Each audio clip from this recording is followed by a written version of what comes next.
I want you to think about something today. Just picture this. The room is dark. The only light is your phone. You weren't looking for trouble. You're just trying to find a few minutes of relaxation. But scroll after scroll, something tightens in your chest. You see someone's remodel. You see someone's vacation. Maybe someone's big announcement. And suddenly, your life feels smaller. Let me ask you this. Do you find yourself always looking at others to measure your success? Comparison is expensive, isn't it? And it's expensive because it doesn't just steal your joy, it steals your paycheck. Just one scroll and suddenly your life feels small. Hey, your house feels outdated. That car of yours feels embarrassing, and those clothes, they just feel like they're not enough. And you don't even want a thing. You want the feeling you think that thing is going to give you. If you've been spending to soothe that sinking feeling of I'm behind, today's for you.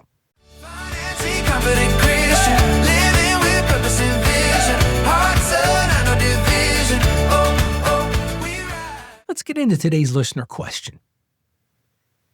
Every time I see what my friends are doing online, I just spiral. I feel behind. I feel inadequate. I feel like I'm missing out. So I spend to catch up or spend to feel better. And then I'm broke, and guess what? I'm even more stressed. Can't keep doing this to myself. How do I stop comparing and actually be content with what I have instead of always chasing more? Let's talk about that today. That comparison.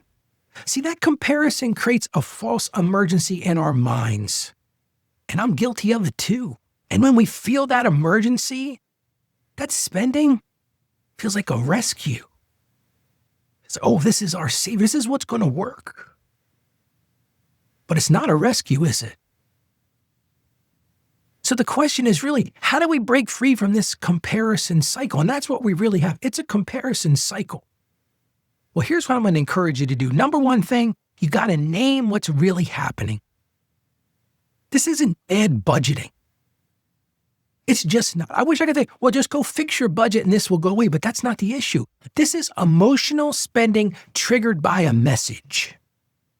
And we see this message around us all the time, and that message is a lie. It says your life isn't enough. And friend, that message is loud. So your first win is honesty.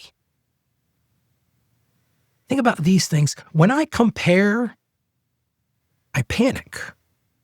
And when I panic, I spend.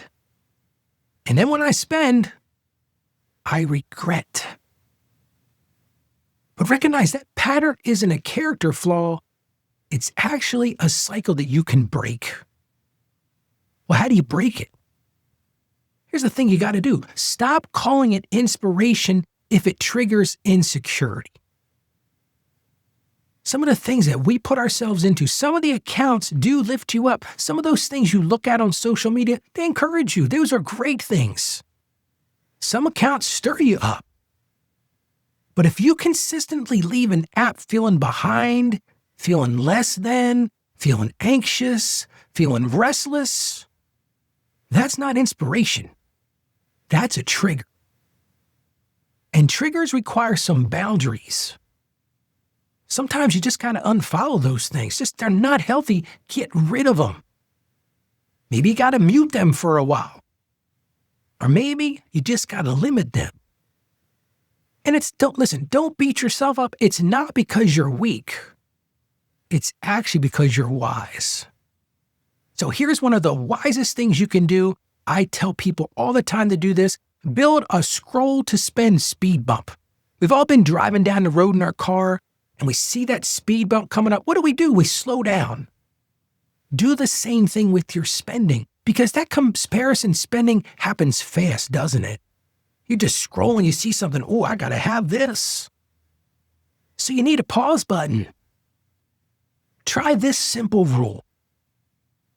Sometimes it's not easy to implement this, but I'm going to tell you right now, if you do it, it will be impactful. Have this rule: no purchase the same day you feel the urge. If you're scrolling, I got to get this.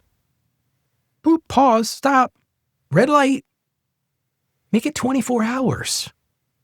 Automatically. Listen, you can even set a timer. You can play a game with yourself a little bit. Set a timer. 24 hours from now, let's revisit that. And then 24 hours later, ask this question. Am I buying this because I want it or need it, or am I buying relief? Here's the thing that I've found. Most impulse spending, it dies in the light. In 24 hours, you're like, I don't really need that. But once you get past that, you got to change your mindset. You got to replace more with meaning. Because here's the problem. Comparison says more stuff will fix the feeling. So many of us have bought into that. But contentment says something different. It says meaning will calm the heart. So build a new habit. Before you buy something to feel better, do one meaning move. You might be saying, Ralph, what's a meaning move? Well, think about this one. Thank God for 3 things you already have. You're getting ready to hit buy on that cart. Stop for a second and look around you. What's around me? Oh, God, I'm so thankful for what you've already given me. Maybe text somebody that you love. Hey, that's a gift from God right there. Maybe get up from what you're doing, take a walk, and just pray out loud. Lord, thank you so much for what you've given me. Help me to find contentment. Maybe read a psalm. Or here's a great one. Just take a $5 bill out of your pocket and give it to somebody to bless somebody. Because that contentment grows when you practice that gratitude. And while you're there, anchor your identity where comparison can't touch it. Here's the honest to God truth. Social media ranks people. It just does. It almost is like a modern day class system. But God doesn't do that. God doesn't look at your worth being what you have in your house. God doesn't look at your worth based on your vacation or that new shiny outfit you got, and certainly not your highlight reel on social media. You're not behind in life no matter what you might think or no matter what you see other people doing. You're held by the precious love of Christ. And when you live from that, you stop spending to prove you're enough, because guess what? You already are enough. You don't need more stuff. You need peace in your life. So here's today's win. Just a single step takeaway for today. Today, I want you to pick one account on your phone or online that consistently makes you feel inadequate. Take a few minutes and just think about, you know what? You're right, Ralph. Every time I look at this, and I'm not going to name any because I'm not picking on anybody, but just figure out that one that makes you feel small and just hit that mute button for 30 days. I got a feeling you're not going to miss it. And then every time you feel that catch-up itch, say this out loud to yourself. Just say this: I don't buy peace. I receive it from God. Which leads us to today's Bible verse. Comes to us from the book of Hebrews, chapter 13, verse 5. Keep your lives free from the love of money and be content with what you have. Because God has said, never will I leave you, never will I forsake you. See, the deepest reason you can't be content isn't what you own. It's who stays with you. How about we pray together? Father God, you see how comparison hits us. You see the moment that spiral starts, that ache and that insecurity and that restlessness that we all feel. So Lord, I just pray right now that you would break the power of that lie. Break the power of that lie that we're behind, that we're less than, and that we're missing out, Lord. And teach my friend listening right now contentment. And it's not about denial, but Lord, as freedom. Help them set those boundaries, what feeds envy. Give them strength to pause before spending, Lord, and fill their hearts with gratitude and peace. We just thank you for what you've promised us, Lord, because you said in your own word, you will never leave us or forsake us. And we ask this in Jesus' name. Amen. Friend, contentment isn't settling. It's resting in God's care. So that's my big takeaway for today. Don't settle rest in God's care.